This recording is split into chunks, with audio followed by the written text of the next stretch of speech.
lahat ng parte, lahat ng bahagi sa aming mga buhay, Panginoon. Hayaan mo, O Diyos, na kumilos ka sa aming mga buhay. Tulungan mo kami na patuloy na manampalataya at magtiwala sa iyo. Lalong higit sa aming Diyos na hindi nakikita ng aming mga mata. Panginoon, dalangin ko po sa umagang ito na ipahintulog mo na ikaw, Panginoon, ay kumilos sa aming mga tenga, sa aming mga puso, sa aming pananampalataya, habang kami nakikinig ng iyong mga salita. Pagpalain at palakasin mo, Panginoon, ang aming pananampalataya, habang kami nakikinig ng iyong mga salita. Lord, kumilos ka, Panginoon, sa aming mga buhay, Panginoon. Lalong higit ang mayroong mga pinagdadaanan problema, Panginoon, sa araw na ito, Panginoon. Patuloy kang kumilos sa kanilang mga buhay. Dagdagan mo ang aming pananampalataya, Panginoon. Tulungan mo po kami, Panginoon, na sa umagang ito, Panginoon, ay makamit namin, Panginoon, ang aming mga minimitig sa aming mga buhay sa pamamagitan ng pananampalataya. Ito po ang aming dalangin sa pangalan ng Jesus. Ang lahat ng anak ng Diyos ay magsabi na Amen. Praise the Lord. Amen. Makakaupo na po tayo sa presensya ng ating Panginoon. Isa po magandang umaga sa inyo lahat. Pwede bang batiin mo muna ang iyong katabi? Sabihin mo, mabuti ang Diyos sa iyong buhay. Sa iyong harap, sabihin mo, mabuti ang Diyos sa iyong buhay. Mabuti ang Diyos sa iyong buhay. Ayun sa likod mo naman, sabihin mo, mabuti ang Diyos sa iyong buhay. Mabuti ang Diyos sa iyong buhay. Amen. Hindi magkasalubog daw, purihin ng Panginoon. Ayan. Muli po, ako po ay bumabati sa inyo ng isang magandang umaga po sa inyo lahat. Isang pong pagpapala na ikaw po ay naririto sa gawain ito. Amen?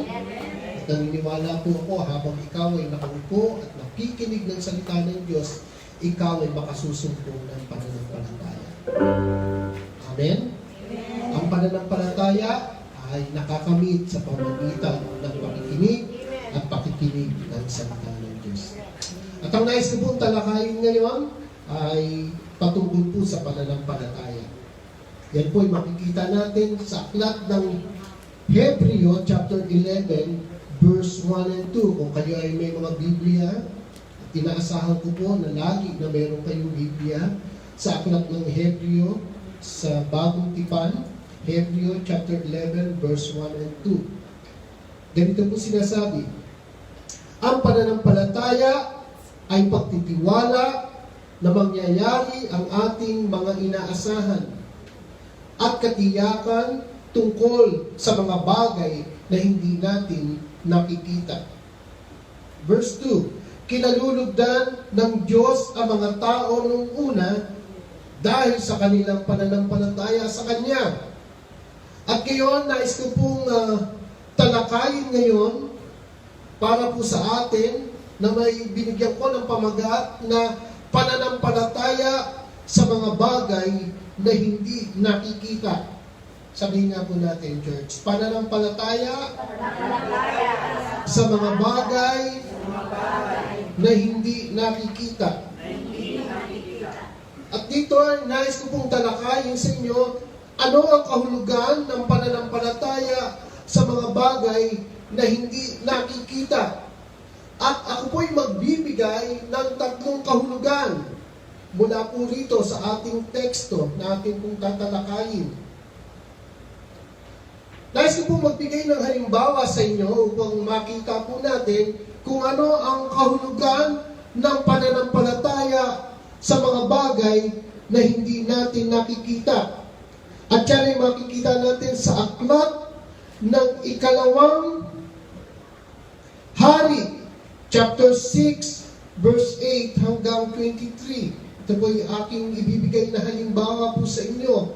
Ito ay isang kasaysayan kung paano isang propeta ng ating Panginoon ay ginamit niya ang kanyang pananampalataya sa mga bagay na hindi natin o hindi nakikita. Samahan niyo po akong basahin sa aklat ng ikalawang hari, chapter 6. Ganito po sinasabi, Simulan po natin sa verse 8. Minsan, binalak ng hari ng Syria na digmain ang Israel. Tinipon rin niya ang kanyang mga tauhan at sinabi sa kanila ang kanyang napiling lugar ng pagkakampuhan. Ngunit ipinasabi ito ni Eliseo sa hari ng Israel.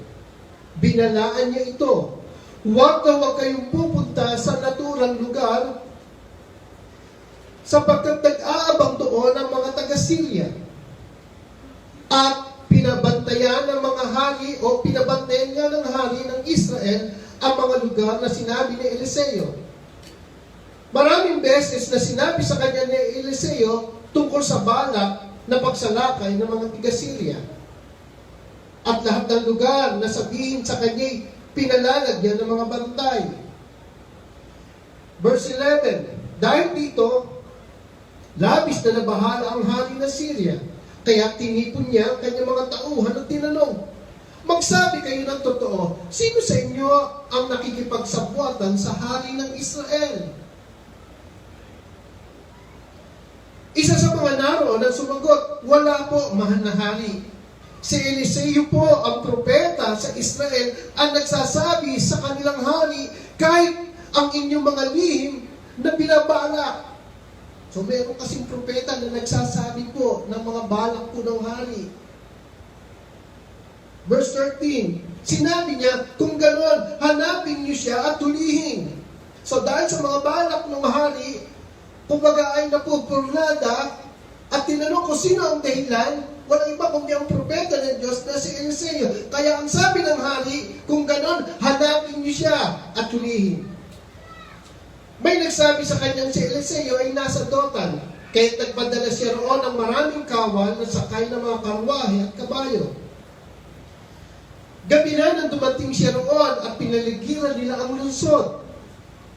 So masasakotin na ang propeta Eliseo. Kinabukasan ng umaga, lumabas ang katulong ni Eliseo at nakita niya ang maraming kawal. Sabihin niya po natin, nakita niya ang maraming kawal. Ang mga kabayo at karwaheng nakapaligid sa lungsod. Sinabi niya, Guro, paano tayo ngayon?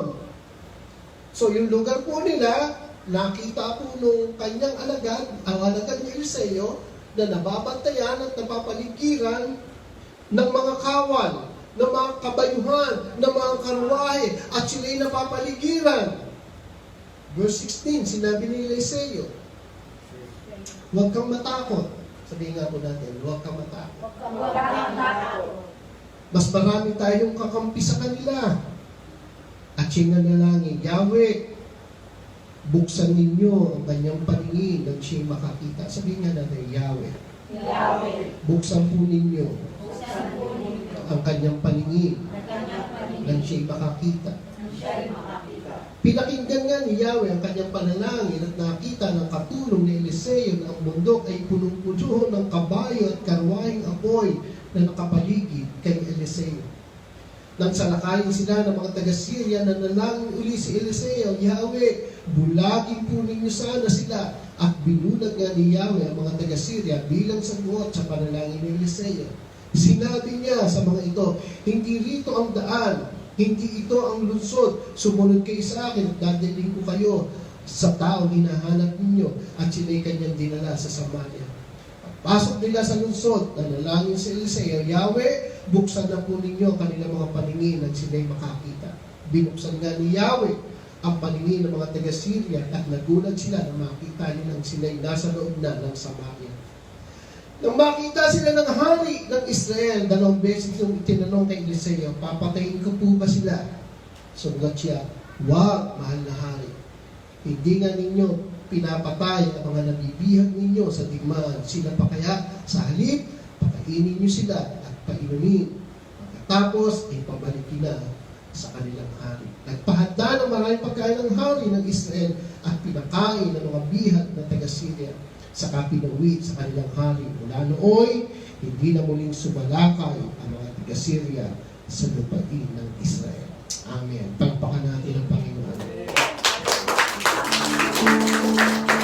Sabi sa Ikalawang Hari, chapter 6, verse 17, at si Eliseo ay nanalangin at nagsabing, "Idinadalangin ko sa iyo, Panginoon, na idilat ang kanyang mga mata upang siya'y makakita." At idinilat ng Panginoon ang mga mata ng binata at siya'y nakakita. Narito ang bundok ay puno ng kabayo at mga karong ng apoy sa palibot ni Eliseo. Ito po ay isang kwento sa panahon ng isang propeta na si Eliseo at ng kanyang alipin o kanyang alagad. Si Eliseo at ang kanyang alipin ay nalagay sa isang panganib na sitwasyon na kung saan ang hari ng Syria ay nagpadala ng mga sundalo upang siya'y hulihin ng propeta. So itong dalawa po na mag-amo, si Eliseo at ang kanyang alipin ay nalagay sa isang sitwasyon na panganib sa kanilang buhay. Kung kaya po, nagdalang takot ang kanyang alagad o ang kanyang alipin. Kinamagahan, pagkakita ng kanyang alipin ay napakaraming mga sundalo na nakapalig sa kanila. Kaya takot na takot ito para sa kanilang buhay, iyak ang kanilang kamatayan. Subalit kaiba ang tingin ni Eliseo kumpara sa alipin. Kaya idinalangin niya na mabuksan ang mga mata nito. At nakita niya kung gaano karaming sundalo ng Diyos ang nakapaligid at nagbabantay sa kanila. Mga minamahal kong kapatid, ganito rin minsan marahil ang kalagayan ng ilan sa atin tulad ng alipin ni Eliseo. Kapag ikaw ay humaharap sa isang problema at mga suliranin ng ating buhay, di maaaring hindi ka matatakot. Amen? Kapag ikaw ay nalalagay sa isang sitwasyon o isang problema sa iyong buhay, hindi ka matatakot sa iyong buhay. Amen, Christian. Amen. Yung ikaw nga lamang ay may bayarin na malaking halaga sa iyong bahay. Takot ka na.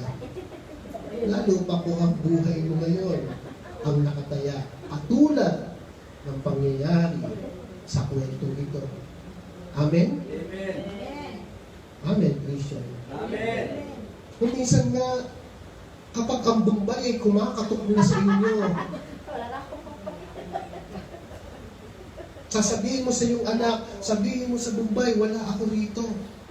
At sabi ng iyong anak, wala po raw dito si nanay. Amen, Christian. Mga bayarin pa lang po yun.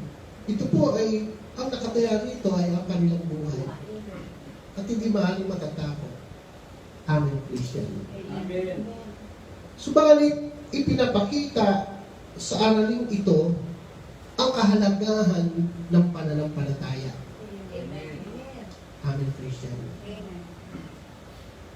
Huwag po sana malagay sa inyong isipan na pag pala kung may utang, pananampalataya ang aking pagbabayad. Iba po usapin po yan, mga kapatid. Ganito rin marahil ang kalagayan ng ilan sa atin ngayon tulad ng alipin ng Eliseo. Kalimitan ay punong tayo ng takot sa ating mga nakikita. Amen. Dahil araw-araw ay may mga masasamang balita at karanasan tayo na nakikita. Gusto niyo po bang sumama ang inyong araw? Manood kayo ng mga balita. Amen. Gusto niyo hindi maging maganda ang inyong mga araw? Manood kayo ng mga balita gabi-gabi. At tinitiyak ko sa inyo, gabi-gabi rin kayong matatakot sa mga balita. Amen. Amen. Amen. Amen, Christian. Amen. Tulad yan, dami naman naglalabas ang mga balita. At kalimitan, ang dala natin dito ay takot sa ating mga buhay. Amen? Takot ka na nga sa bayarin eh. Ay, dadagdagan mo ka ba ng takot? Amen, Christian. At sa ating pag-aaral ngayon ay matututunan natin ang kahulugan ng pananampalataya. Ano ang kahulugan ng pananampalataya sa mga bagay na hindi nakikita? Ulitin ko po, ano ang kahulugan ng pananampalataya sa mga bagay na hindi nakikita? At magbibigay po ako ng 3 kahulugan nito. At yan po yung nais kong ibigay sa inyo. Unang-una, anong kahulugan nito? Ang pananampalataya ay bukas ang mga mata. Ang pananampalataya ay bukas ang mga mata. Tingnan mo nga yung katabi mo kung bukas ang mata. Dilat. Physical lang po yan. Amen. Ang alipin ni Eliseo ay kasama niya, subalit sarado ang mata, kung kaya't hindi niya nakikita ang mga bagay na espiritual. Diba doon sa istorya? Sabi po ron, yung kanyang alagad kasama niya sa pagtulog, kasama niya sa pagkain, kasama niya sa pagmiministeryo, nasasaksihan marahil ng kanyang alipin ang mga ginagawa ni Eliseo. Amen. Amen. So kasama siya. Pero ito ang nakalulungkot, bagamat kasama ang alipin at alagad na ito, subalit ang kanyang mata ay sarado. Amen. Ito ang isang malaking problema na kinakaharap ngayon ng mga iglesia, mga mananampalataya. Marami ngayon ang kasabi o kabilang ng iglesia. Ibig sabihin, miyembro ng iglesia. Aktibo sa mga organisasyon, aktibo sa mga asosasyon, aktibo sa iglesia, mga katuwang sa iglesia, mga tagapabuno ng mga asosasyon, subalit sarado ang mga mata. Ano po ibig ko sabihin? Hindi po ibig sabihin na ikaw ay kasama, ikaw ay kabahagi, ikaw ay tagapanguna, ikaw ay puno. Bukas ang iyong mata. Naintindihan niyo ba sinasabi ko? Tulad ng alipin, siya po ay kasama ni Eliseo. Hindi ibig sabihin na dahil siya po ay kasama ni Eliseo, ay bukas ang kanyang mga mata sa espiritual na bagay. Hindi po batayan ang pagiging kasapi sa pagiging bukas ng espiritual. Amen. Nangyari lamang kung nabuksan po ito nung idinalangin ni Eliseo. Pero nung hanggat hindi po siya idinadalangin, hindi po nabubuksan ang kanyang espiritual na mata. Ang kanyang physical na mata lang po ang gumagana. At marami sa atin ngayon, ganun ang kalalagayan. Ang physical na mata lamang ang gumagana kapag dumarating ang mga problema at alalahanin sa buhay. Amen, Christian. Hindi po batayan ang pagiging kasapi sa pagiging bukas na espiritual. Dahil isa lamang ang prinsipyo po ng Biblia upang maging bukas ang mata ng isang tao. Mga minamahal kong kapatid, ano po ang isang prinsipyo upang maging bukas ang mata o mata ng espiritual ng isang tao? Paano ba nagiging bukas ang mata ng isang tao sa espiritual?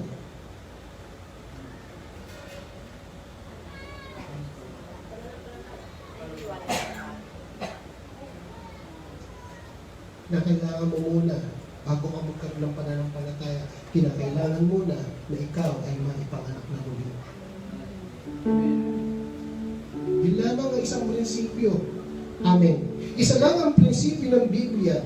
Sa John chapter 3 verse 3, sumagot si Jesus at sa kanyang sinabi, katotohanan sinasabi ko sa inyo, maliban na ang tayo ipanganak na muli, ay hindi siya makakakita sa kaharian ng Diyos. Amen! Doon lamang magsisimula na makakita ang isang tao sa mga bagay na espiritual hanggat hindi po siya na ipapanganak na muli. Amen. Amen, Christian. Ang mga totoong ipinanganak na muli lamang ang siyang makakakita ng mga bagay na espiritual. Sila ay mga taong binuksan ng mga mata upang makita ang mga bagay na espiritual. Hanggat hindi ka po na ipapanganak na muli, ang gagana lamang po sa isang tao ay ang kanyang pisikal na mga mata. Amen, Christian. Amen, Christian. Amen. Mga minamahal kong kapatid, hindi ang mataas na degree sa pag-aaral sa theology. Kahit ikaw po ay nag-aral pa ng theology, kahit ikaw po ay may master degree sa pag-aaral sa Biblia, at hindi ang pagiging mahusay na tagapagsalita, hindi ang mataas na impluwensya sa anumang asosasyon o mga iglesia, at lalong hindi ang iyong mga titulo tulad ng pagiging obispo, o pagiging bishop, o pagiging isang reverend. Hindi po ito ang batayan upang ikaw ay maging dahilan, upang ikaw ay makakita ng mga bagay na espiritual. Bagamat lahat ng ito ay mahalaga sa pagseserbisyo, subalit ito lamang ay isa lamang pong kapirasong papel na pwedeng bayaran at kunin. Amen, Christian. Amen. Ano po ang kinakailangan? Kinakailangan ay kapanganakan ulit. Naalala ko po yung isa pong kilalang mangangaral at isa pong pastor na nagkasabay po sila sa barko. Tinanong po ng isang mangangaral, yung isang dakilang mangangaral na matagal ng mangangaral, tinanong niya, ikaw po ba ay naipanganak na muli? Ang kanyang sagot, ako ay isang evangelical noong pa araw. Bata pa kami ay hinubog na kami. Hindi po ang tinatanong ko sa iyo kung ikaw ay naipanganak na muli. Nakapag-aral ako sa mataas na pag-aaral tungkol sa theology. Hindi po ang tinatanong ko sa inyo kung kayo'y naipanganak na muli. Ako'y matagal na nagsiservisyo sa iglesia. Dito na ako tumanda sa iglesia. Hindi po ang tinatanong ko sa inyo kung kayo ay naipanganak na muli. Ang katotohanan ay hindi po pala naipanganak na muli. Ang batayan upang ang isang tao ay makakita ng mga bagay na espiritual ay kinakailangan maipanganak na muli. Amen. Amen, Christian. Tanungin mo yung katabi mo, naipanganak na muli ka na ba? Amen. Pwedeng ikaw ay makapag-aral, pwedeng makamit mo ang pinakamataas na pag-aaral o degree sa pag-aaral sa Biblia, pero hindi ang pagiging ipinanganak na muli. Amen? Amen. Ang kapanganakang muli at ang pagiging bukas ng mga mata at pagkakaroon ng pananampalataya ay hindi po kayang bayaran. Katulad ng papel na kayang bayaran. Gusto ko maging reverend? Magbayad ka. Gusto ko maging obispo o bishop? Magbayad ka.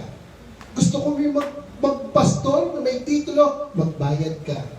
Pero ang totoong pananampalataya at espiritual ay hindi po kayang bayaran. Amen, Christian. Sa Gawa chapter 8 verse 18.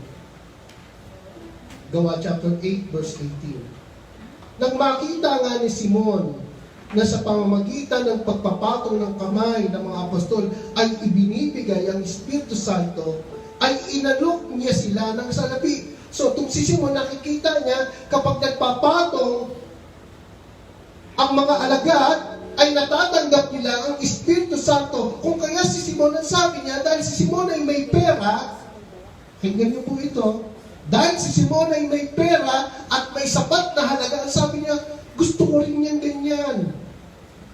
Verse 19, ganito po sinabi,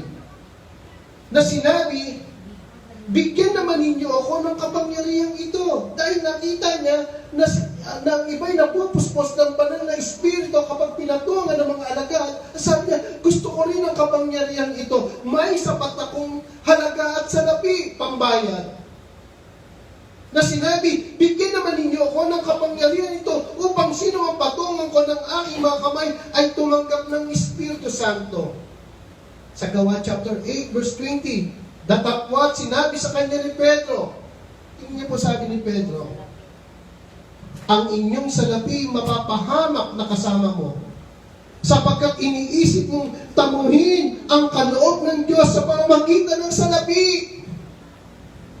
Amen, Christian. At marami ang ganito na ang paniniwala, kapag ikaw ay may sapat na pera, ay kaya mong bilihin at bayaran ang kapangyarihan ng Diyos. Hindi po kayang bayaran ang kapangyarihan ng Diyos. Amen? Amen. Nagsisimula ang kapangyarihan ng Diyos sa mga anak ng Diyos. Amen. Kapag ikaw ay naipanganak na muli, doon nagsisimula ang kapangyarihan ng Diyos na mangyari sa iyong buhay. Amen, Christian. Ang pananampalataya ay bukas ang mata sa espiritual. Hindi sa pamamagitan ng kanilang mga salapi o ng kanilang mga sarili, kung hindi ito ay gawa ng Diyos sa buhay mo. Naintindihan niyo ba kung ano ang pananampalataya? Taas po yung kamay na naiintindihan ng pananampalataya. Ano po ang pananampalataya?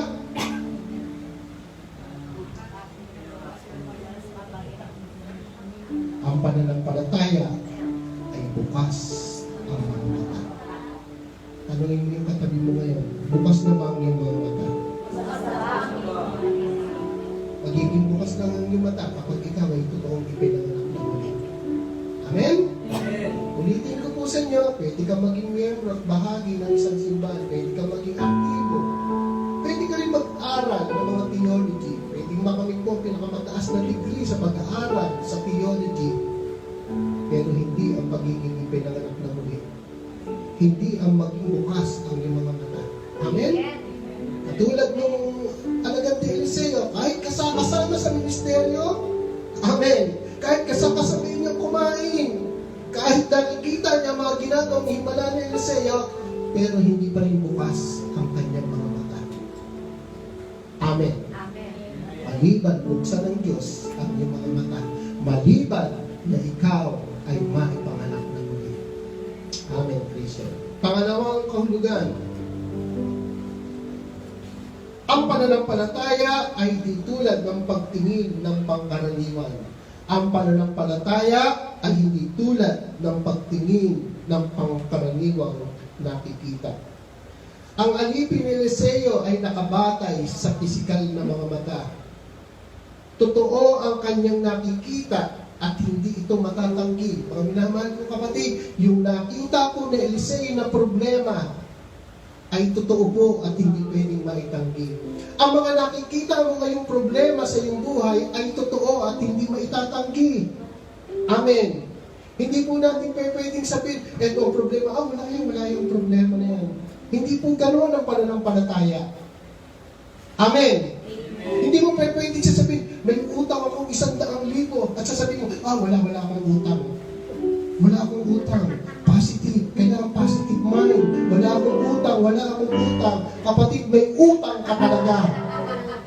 Ito ang mga panlulokong inilalagay sa isipan ng mga tao ngayon. Amen? Amen. Maging positibo ka. May utang ka. Isipin mo, wala kang utang.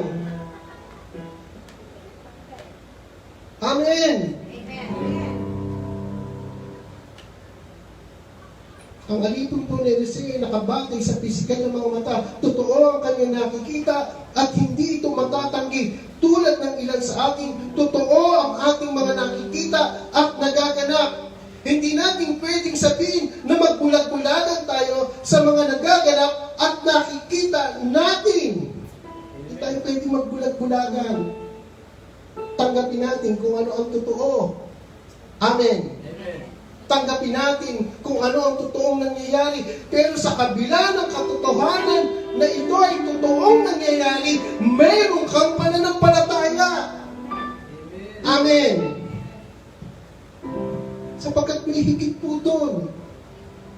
Sa nakikita mo, walang iba kundi ang katotohanan na mayroong pananampalataya.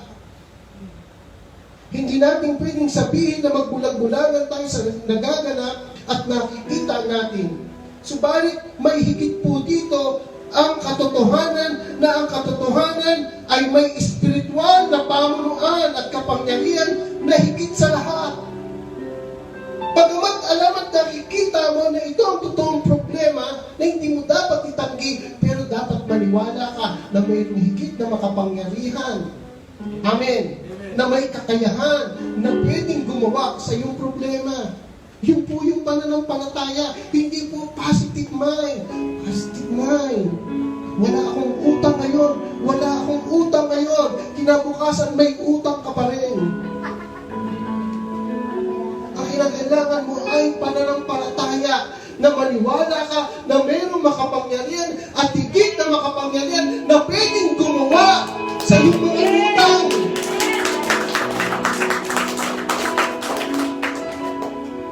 O sa iyong kinakaharap na problema, katulad po nito. Hindi ko sinabi ni Eliseo, sabi ng alagad ni Eliseo, maraming mga kawal. Naku, huwag mo intindihin yan. Hindi ko gano'n ang pananampalataya ni Eliseo. Sabi nung alagad, ang dami mga kawal. Patay tayo rito. Hindi ko sinabi ni Eliseo, huwag mo intindihin na, mag-positive mind ka. Ipikit mo lang ang mata mo. Positive mind lang. Hindi ko sinabi ni Eliseo na gano'n. Amen. Amen. Miski si Eliseo, alam niya ang totoo, marami pong kawal. Pwedeng hulihin sila. Na meron silang kinakaharap ng problema. Amen. Pero ano po ang ginawa niya? Pinanalangin sa Diyos.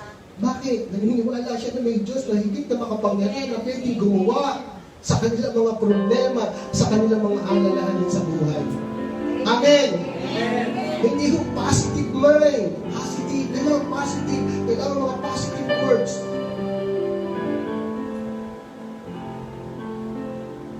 Ano po naglalabasa po ganyan? Positive mind, positive words. Hindi kailangan mo ang positive mind at positive word. Kailangan mo ang pananampalataya.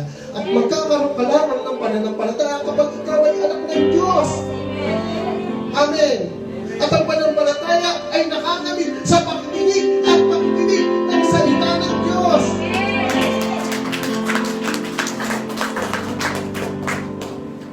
Bumalik ka sa foundation. Ano ang foundation? Word of God.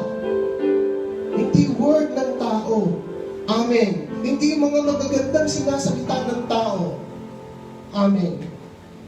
Hindi yung mga magagandang saying na naririnig at nababasa natin. Bumalik ka sa pinaka-basic. Amen. Walang iba kundi ang salita ng Diyos. Siya ang pundasyon. Amen. Diba nagbasa natin sa Bible, in Matthew chapter 7 po yata, ano sabi? May dumarating na mga bagyo, ulos, hangin. Ano po sabi ron? Kapag ang isang tahanan ay itinayo saan? Sa buhanginan. Kapag dumating daw ang mga hangin, bagyo, ulan, ano nangyayari? Nasisira. Nawawipe out. Amen. Nawawala. Subalit ang isa raw, tahanan na itinayo sa bato. Amen. Saan? Sa salita ng Diyos. Dumating man ang ulan, ang uno, sa malakas na hangin. Ano nangyayari? Nananatiling matatag. Amen, Christian. Si Jesus at ang salita ng Diyos ay iisa, mga kapatid. Si Jesus at ang salita ay iisa. So, napapapalik. Yung kailangan ng positive mind. Kailangan mo ang pananampalataya. Pananampalataya ay pagtitiwala sa mga bagay na hindi nakikita at umaasa ka na ito ay mangyayari sa iyong buhay. Amen? Sa kalagayan natin, marami ang mas gusto na ibalita at ipakita ang mga nakakatakot na sasapitin ng mundo na parang pinapalagay na wala tayong pag-asa. Tulad ng alipin ni Eliseo, nung kinalabit si Eliseo, Eliseo, mukhang wala na tayong pag-asa. Nag-iikutan na tayo ng mga kawan. Amen? Eliseo, sabi alipin, kitang-kita ng mga mata ko, may problema. At wala na tayong pag-asa. Ganito yung marahil ang ilan sa atin. At ilang mga tao. Subalit iba ang paningin ni Eliseo. Ang nakikita niya ay nagbibigay ng pag-asa. Amen. Ang mga mata na nakita po ni Eliseo ay tulad ng kanyang spiritual na tingin. Ang ating pong pananampalataya ay tulad ng pagtingin kuminsan ng pangkaraniwan. Subalit iba po kay Eliseo, kanyang tingin ay pagtingin ng may pag-asa. Tanungin mo katabi mo, ang ibang pagtingin ang pagtingin ng may pag-asa. O tulad ng alipin na Eliseo, na kinakalabit si Eliseo. Tingnan mo yung paligid, wala na tayong pag-asa. Ibig sabihin, gupo na tayo. At maraming ganun sa panahon natin, gupo na tayo. Talo na tayo sa problema. Pero si Eliseo, ang kanyang pagtingin, sapagkat siya may pananampalataya. Amen? Amen. Amen, Christian. Ano po yung pangalawa? Ano po natin Panginoon? Pananampalataya ay nagtigilan Ang pananampalataya po ay hindi tulad ng pagtingin ng pangkaraniwang nakikita. So ano ba yung mga pangkaraniwang nakikita? Ito yung mga pangkaraniwang nakikita ng mga mata ng tao. Amen? Amen, Christian. Amen. Pangatlo, ang pananampalataya ay nakatuon sa Diyos na hindi nakikita. Ang pananampalataya ay nakatuon sa Diyos na hindi nakikita. Sabi po ng ating teksto, kung niyo pong babalikan, ano po sinasabi dyan? Hebrew 11 verse 1 and 2, ang pananampalataya ay pagtitiwala na mangyayari ang ating mga inaasahan at katiyakan tungkol sa mga bagay na hindi natin nakikita. Kinalulugdan ng Diyos ang mga tao ng una dahil sa kanilang pananampalataya sa Kanya. Tanong ko po kayo, ay Diyos niyo po ba na pinaglilingkuran na inyong nakikita? Ang inyo po bang Diyos na pinaglilingkuran ay inyo pong nakikita? Hindi mo. Pero ikaw ay nananampalataya at nagtitiwala. Amen? Ang alipin ni Eliseo ay nakatuon ang pansin sa problema. Tama po ba? Nung makita niya po ang kanyang paligid, ang mga mata at ang pansin ng alipin ni Eliseo ay nakatuon sa mga problema. Amen, Christian. Tulad po ng ilan sa atin, mas nakatuon ang ating pansin sa laki ng ating mga problema na kinakaharap. Kung kaya't pinanghihinaan tayo ng loob. Kapag ikaw ay nagsimulang tumingin sa laki ng iyong problema, sa mga problema mo, tiyak panghihinaan ka ng loob. Sino po sa inyo nakaka-experience kapag kayo nanood ng mga balita? Nakita niyo ganito na naman ang balita. Sino sa inyo pinanghihinaan ng loob? Mga ibig ako po pinanghihinaan ng loob. Nakakapaghina din kasi syempre ang pangit. Hinaan ka talaga ng loob sa mga nababalita mo, sa mga nakikita mo. Pero hindi ibig sabihin mananatiling ka doon sa panghihina ng loob. Amen, Christian. Subalit iba si Eliseo, ang kanyang pansin ay nakatuon sa Diyos na hindi nakikita, subalit may kapangyarihan na gumawa sa kanyang problema. Amen? Bagamat ikaw minsan ay pinanghihinaan ka ng loob sa iyong mga nakikita ng mga problema. Pero tandaan mo, ikaw ay tumingin sa Diyos na hindi nakikita na may kapangyarihan na gumawa sa iyong mga problema. Amen? Amen, Christian. Amen. Ano pong sabi ron? Sa ikalawang hari, chapter 6, verse 16. At siya'y sumagot. Sabi gano'n, huwag kang matakot, sabi ni Eliseo, sapagkat ang sumasa atin ay higit sa sumasa kanila. Hindi niyo po yung pananampalataya ni Eliseo. Ano ang pananampalataya ni Eliseo? Pananampalataya sa Diyos na hindi nakikita, na alam niya na ang sumasa kanila ay higit sa kanila. Amen. Kapag ang Diyos ay panig sa iyo, sino ang laban sa iyo? Amen. Ito sinasabi ng Bible. Amen. Kapag ang Diyos ay panig sa iyo, sino ang laban sa iyo? Nais ipaunawa ni Eliseo na higit ang magagawa ng Diyos sa problema na kanilang kinakaharap.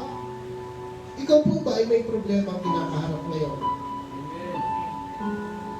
Ikaw ba'y maraming alalahanin na dinadala ngayon? Na parang bang tila wala kang pag-asa? Na tila parang walang solusyon? Mga minamahal kong kapatid, meron po tayong Diyos na hindi nakikita, pero may kakayahan na gumawa sa buhay po natin. Amen?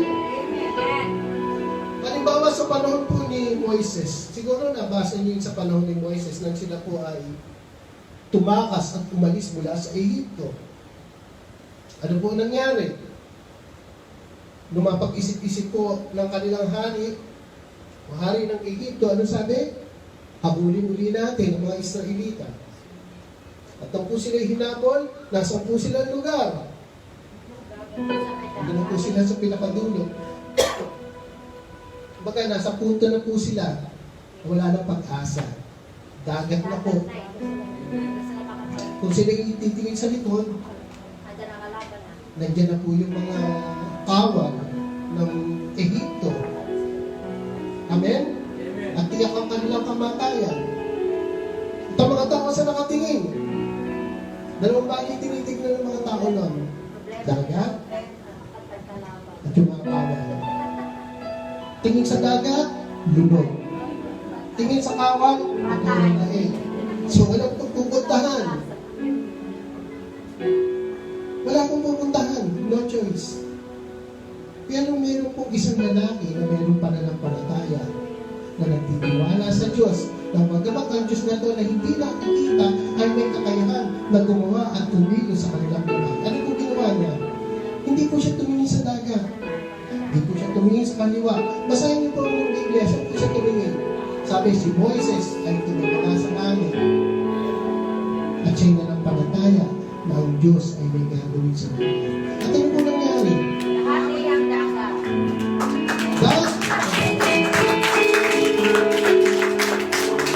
Dahil may isang lalaki na mayroong pananampalataya sa Diyos, nahati ang dagat para po sa kanila. Mahalaga ang pananampalataya. Amen. Sabi ko sa tabi mo, mahalaga ang pananampalataya. Ang pananampalataya ay humahati ng problema.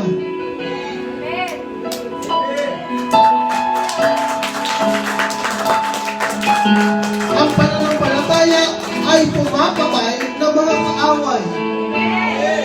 Tulad ni David. Amen. Habang ang mga Israelita ay takot na takot kay Goliath, mayroong isang lalaki ng Diyos na tatayo at naharap dahilan sa siya ay may pananampalataya sa Diyos. At ang pananampalataya nito nagatid upang itilin ang buhay ni Goliath. Mahalaga po ang pananampalataya. Ang pananampalataya nito ay pumapatay ng kaaway. Ang pananampalataya nito ay pumapatay ng problema. Ang pananampalataya nito ay humahati ng mga problema mo sa iyong buhay. Ang Diyos ay gagawa ng daan para sa iyo. Amen? Amen. Christian. Mahalaga po ba ang pananampalataya? Tanungin mo, katabi mo, sabihin mo, kailangan mo ng pananampalataya. Ang pananampalataya ay pagtitiwala sa mga bagay na hindi nakikita. Amen. At ikaw ay umaasa na ito ay mangyayari para sa iyo. Meron ka bang inaasahan sa buhay mo? Pananampalataya. Magtiwala ka na ito'y mangyayari sa buhay mo. Amen? Amen. Huwag kang mag-positive mind, kapatid. Huwag kang mag-positive mind. Oh, positive mind lang. Positive mind. Wala nang problema niya. Kailangan, huwag negative, huwag negative. Kapatid, ang katotohanan, may problema ka. May utang ka. May suliranin ka. Ang kailangan mo ay pananampalataya sa Diyos. Amen? Amen. Hindi po ordinaryo ang mga kinakaharap nating krisis sa buhay. Mali ikaw ay may kinakaharap na krisis sa iyong buhay. May problema ka sa pamilya, problema sa trabaho, problema sa asawa, problema sa anak, problema sa simbahan, o baka naman ikaw ang problema sa sarili mo, malaking crisis po yan. Amen. Mga kapatid, hindi po tayo superhero para po magkapi natin ang lahat ng ating problema. Pero meron tayong Diyos na hindi nakikita na pwedeng kumilos at gumawa sa buhay po natin. Amen? Basta magkaroon ka lang ng pananampalataya. Amen, Christian? Amen. Amen. Parapakan po natin. Ano po yung tatlong kahulugan ng pananampalataya? Ang pananampalataya ay taas sa mata. Ang pananampalataya ay kawalan ng pag-ibig sa pagkaroon ng pananampalataya. Ang pananampalataya ay nagpapikot sa Diyos sa simbahan ng nakita. Amen. Praise the Lord. Palakpakan natin ang Panginoon. Wala po may mababasa sa Bible na ang pananampalataya ay positive mind. Wala po may mababasa. Amen? Amen. Amen. So tayong lahat ay tumayo. Hallelujah. Let us worship the Lord. Are you blessed? Amen.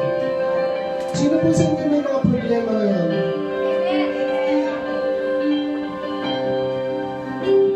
Nakikita niyo po ba ang iyong problema? Nakikita niyo po ba ang iyong problema? Totoo po bang kayo may problema? Amen. Hindi na pwedeng isang tabi sabihin na magbulag-bulagan tayo, walang problema. Kung totoo po yun, may problema ka. Pero meron kang Diyos. Amen? May problema ka, pero meron kang Diyos. Amen. Hallelujah. Lord, in the name of Jesus, alam ko may mga krisis kami pinagdadaanan. May mga problema kami na kinakaharap. Totoo na meron kami problema. Maring ito'y mabigat, malaki, Panginoon, ang aming kinakaharap. Pero naniniwala rin po kami, meron kaming Diyos na higit na mas malaki sa aming mga problema. Tulad sa buhay ng Eliseo, Panginoon. Lord, I pray in the name of Jesus, dagdagan mo ang aming mga pananampalataya, Panginoon. Buksan mo ang aming mga spiritual eyes. Katulad po ng alipin ni Eliseo, Panginoon. Salamat po, kumilos ka ngayon sa aming mga buhay. Ano man ang aming kinakaharap ngayon ng mga suliranin, kumilos ka sa aming buhay, Panginoon. Kailangan namin ng iyong kapangyarihan. Kailangan namin ang pagsama mo, Panginoon. In the name of Jesus, naniniwala kami, Panginoon, na kung kami mayroong pananampalataya, ang pananampalataya nito ang maghahati upang mahawi ang dagat. At ang pananampalataya nito maghahati upang kitigil ang gulayat sa aming mga buhay. In the name of Jesus, Lord. In the name of Jesus, Lord, I pray. In the name of Jesus, magtatagumpay ang iyong mga anak. Sapagkat ang iyong mga anak ay sinama mo na sa parada ng tagumpay